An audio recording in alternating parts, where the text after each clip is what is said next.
السلام عليكم ورحمة الله.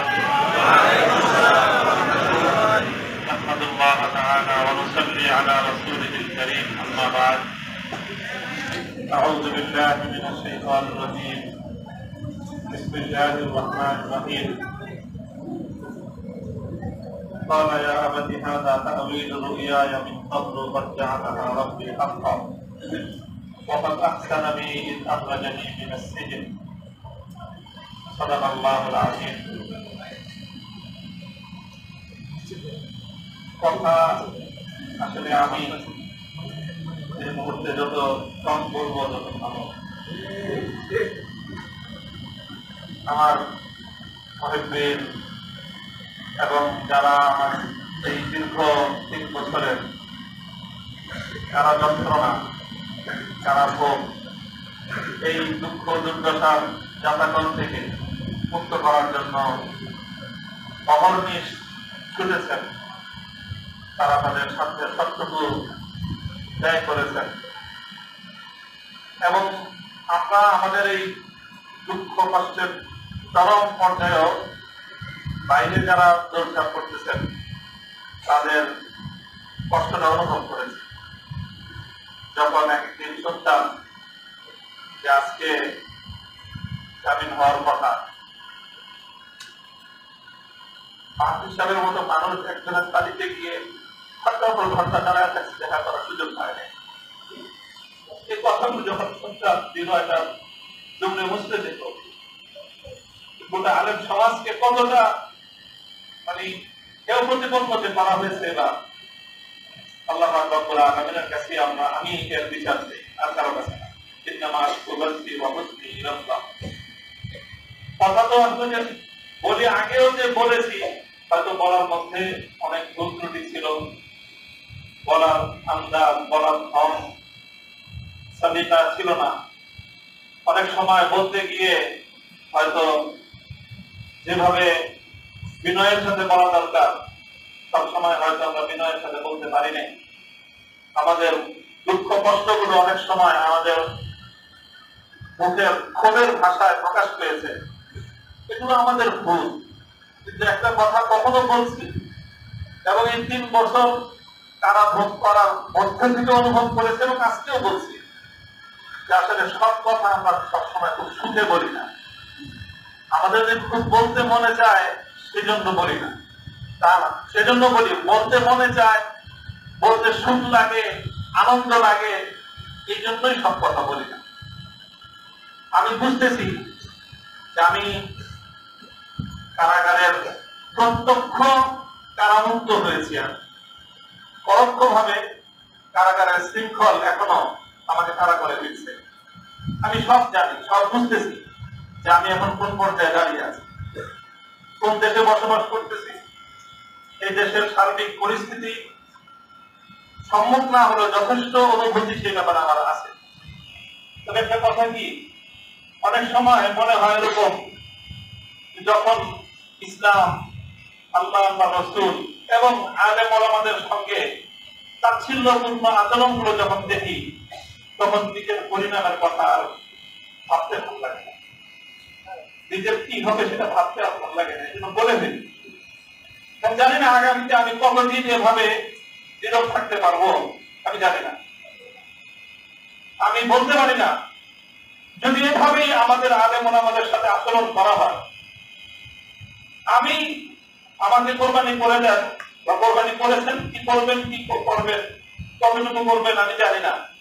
তবে মনে রাখবেন, ওলামায়ে কেরামের সম্মান, মর্যাদা, ইসলাম এবং আলেম, ইসলামপন্থী, ইসলামের ধারক বাহক যারা, এদেশে যারা ইসলামকে ভালোবাসে, তাদেরকে নিয়ে ছিনিমিনি খেলা হবে আর এভাবেই আমরা নীরবতা পালন করে যাব, এটা ইনশাআল্লাহ হবে না।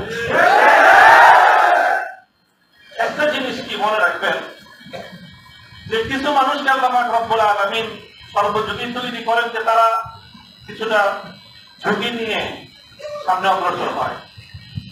সমস্যাটা যেখানে হয়, যেই কারণটায় আমাদের কিছু মানুষের জন্য এবারের কষ্টটা, নির্যাতনটা একটু বেশি মাত্রায়, বেশি চাপ আমাদের উপর প্রয়োগ করেছে, যে জিনিসটা সেটা আমি বলে কথা শেষ করতেছি। অনেক সময় আমাদের মধ্যে পর্যালোচনা হতো কারাগারে যে আমরা এই কয়েকজন আমাদেরকে কি পাইল, আমাদের যে কত বড় বড় হুজুররা আছে বাংলাদেশে, কিন্তু আমাদেরকে এরকম ভাবে ধরতে কেন? সাকাওয়াত ভাই একটা সুন্দর একটা দৃষ্টান্ত দিতেন কথা আলোচনার মধ্যে, আমার এই দৃষ্টান্ত খুব পছন্দ করেছে। দেখবেন যে গাবতলী থেকে আমাদের ঢাকায়ও গরু নিয়ে যায়, দলে দলে গরু, রাত্রে 11টা 12টার থেকে ওই চকবাজার, মৌলবাজার, কাপ্তান বাজার, কারণ বাজার সব এরকম কত কত গরু গাবতলীতে আনে বিভিন্ন জায়গা থেকে। এরপরে গাবতলীতে নামায়, তারপর বাকি ভর্তি করে আটায় নিয়ে যায়। 10টা 12টা গরু একসাথে বান্ধা থাকে। এই 10টা 12টা গরু যখন একসাথে বান্ধা থাকে, রাস্তায় দেখবেন যে ওই রাখাতে থাকে এক দুজন পিছনে, লাঠিতে পিঠে থাকে, সব করে হাঁকাইতে থাকে। হঠাৎ রাস্তার মধ্যখানে গিয়ে ওই পাড়ের মধ্যখানে কয়েকটা গরু বসে পড়ে। এখন 6টার মধ্যে 3টা বসে পড়ছে, রাস্তার মধ্যে বসে পড়ছে ক্লান্ত হয়ে, আর বাকি 3টা তো হিম্মত করতেছে এখনো যাওয়া।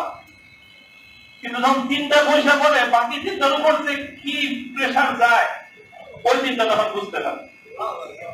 6টায় যদি দাঁড়ায় থাকতো, ধীরে ধীরে চলতো, তাহলে বাকি 3টাকে এই পরিমাণ চাপ তাদেরকে ভোগ করতে হতো না। আমার কাছে এই জিনিসটা অনুভব হয়েছে যে আমাদের আলেম সমাজ ভাই প্রত্যেকেই নিজেদের নিরাপত্তার কথা চিন্তা করি, করব, সবাই করব।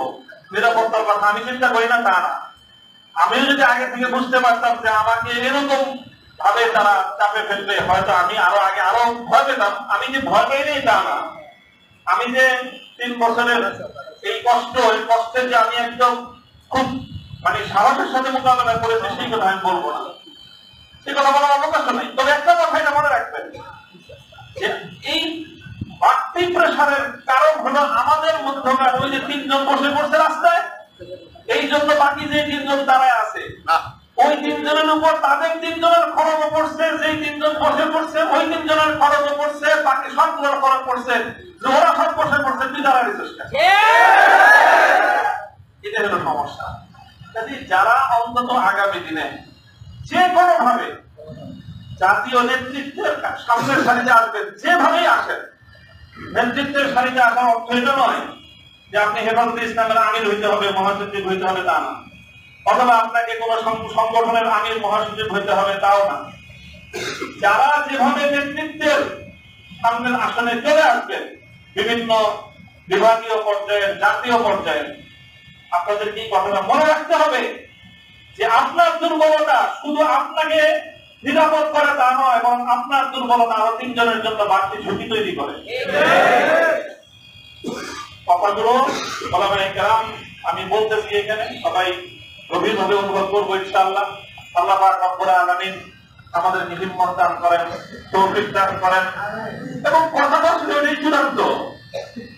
3 বছর চলে গেছে কারাগারে, কারাগার থেকে মুক্ত হওয়ার পরে আপনাদের এই ভালোবাসা, এই যে উচ্ছ্বাস মানুষের, এটাতে আমি খুব বেশি আপ্লুত তা না।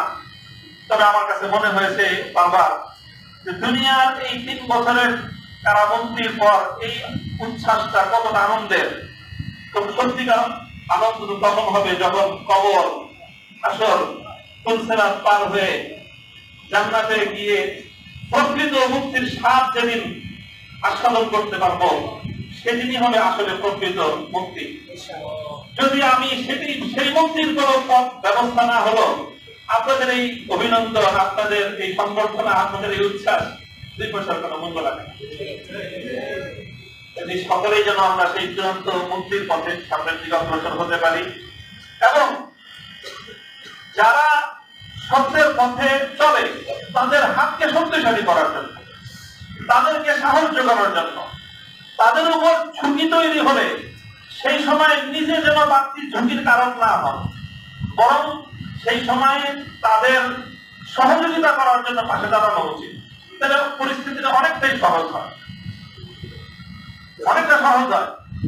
আপনি 10 জন দাঁড়ায় আছেন, লাঠি নিয়ে আসলে পিটানোর জন্য 6 জন দৌড় দিচ্ছেন, বাকি 4 জনের উপর যে কি অবস্থা যায় এটা বুঝতে পারেন? যে লোক লাঠি নিয়ে আসছে, যখন আপনি লাঠি দেখে 3 জন দৌড়তেছে, 6 জন দৌড়তেছে, তখন তার মধ্যে শক্তি সাহস অনেক বেড়ে যায়। তখন আর বাকি যে 4 জন দাঁড়ায় আছে, ওদের অবস্থা তো যায় কিয়ামত ওদের উপর দিয়ে। আপনারা যে বাকি 6 জন দৌড়তেছেন, আপনারা শুধু নিজের নিরাপত্তার কথা চিন্তা করলেন, যারা মাঠে একা ফেলে গেলেন তার পরিস্থিতিটা কি হবে সেটাকে একবার ভেবেছেন? যারা নেতৃত্বের আসনে আছেন, ধারে কাছে আছেন, সবাই আগে এই কথাটা চিন্তা করে যদি মনে করেন যে হ্যাঁ আপনার মধ্যে আপনি সেই দুর্বলতাই খুঁজে পান, 6 জন সাথীকে ময়দানে একা ফেলে বাকি 6 জন আপনারা পালায়ে যাবেন, সেটা দোহাই লাগে আগে আপনি নেতৃত্বের আসন থেকে দূরে সরে যান।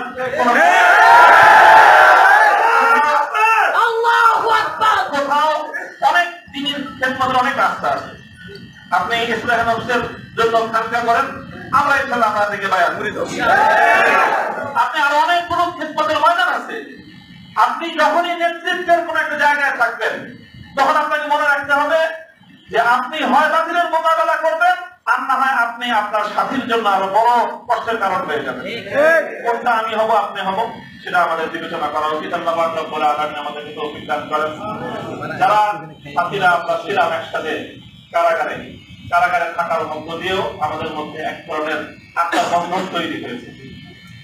আমরা আশা করি, আমি ব্যক্তিগতভাবে বিশ্বাস করি যে আমাদের এই বন্ধনটা আগামী দিনে ইনশাআল্লাহ ইসলামী নেতৃত্বের অঙ্গনে একটা সংহত মজবুত ইসলামী নেতৃত্ব উপহার দেবে। সেই কাজটুকু করতে পারি, আমাদের সকলের জন্য দোয়া করবেন যেন আমাদের মধ্যে সেরকম একটা বোঝাপড়া, সেরকম বন্ধন, সেরকম আত্মত্যাগ, সেরকম ঈর্ষা অন্যের নিরাপত্তাকে নিজের নিরাপত্তার উপর প্রাধান্য দিতে পারা। আবার বলছি, অন্যের নিরাপত্তাকে নিজের নিরাপত্তার উপর যতদিন পর্যন্ত আমি প্রাধান্য দিতে না পারবো, ইসলামী নেতৃত্বে ধারে কাছে থাকার কোন সুযোগ এবং কোন বৈধতা আমার নাই। আল্লাহ পাক রব্বুল আলামিন আমাদের সকলকে নেতৃত্বের সেই গুণ এবং সেই যোগ্যতা দান করুন, এবং সেভাবেই যেন আমরা আগামী দিনে ইসলামী অঙ্গনের জন্য একটা নেতৃত্ব তৈরি করে পরিস্থিতি, আমার আগে বলেছেন মাহবুব হুজুর বলেছেন যে আমাদের পূর্বসূরীরা যে পর্যায়ে ব্যক্তিত্ব ছিলেন, অথচ পরিস্থিতি বর্তমানের চেয়ে আরো সহজ ছিল। আর সেই তুলনায় এখন আমাদের যে রুহানিয়াতের যে অবস্থান, আধ্যাত্মিক যে অবস্থান, আর সেই তুলনায় পরিস্থিতির যে ভয়াবহতা আমাদের জন্য পরিস্থিতি অনেক জটিল করে দিয়েছে। এই সময়ে আমরা কেউ যদি একটু দুর্বলতা প্রদর্শন করি, বাকি অন্যদের জন্য সেটা অনেক বড় বেশি কঠিন পরিস্থিতি তৈরি করে দেয়। আল্লাহ রাব্বুল আলামিন আমাদের সকলকে তৌফিক দান করুন।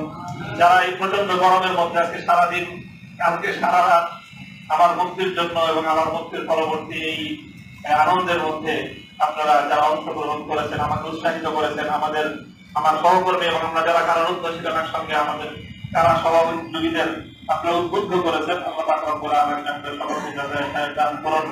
আগামী দিনের জন্য হক এবং হক্কানিয়াতের পথে থাকতে পারি, আল্লাহ সন্তুষ্টির পথে রিয়া এবং কিবির মুক্ত আমল যেন করতে পারি, তৌফিক আল্লাহ দান করুন। আল্লাহু দাওয়ানা আলহামদুলিল্লাহ রাব্বিল আলামিন।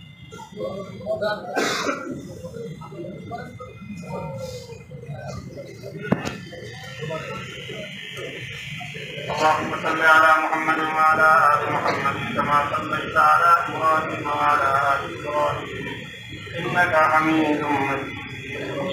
اللهم صل على محمد النبي وعلى آله وسلم تسليما. ربنا آتنا في الدنيا حسنة وفي الآخرة حسنة وقنا عذاب النار.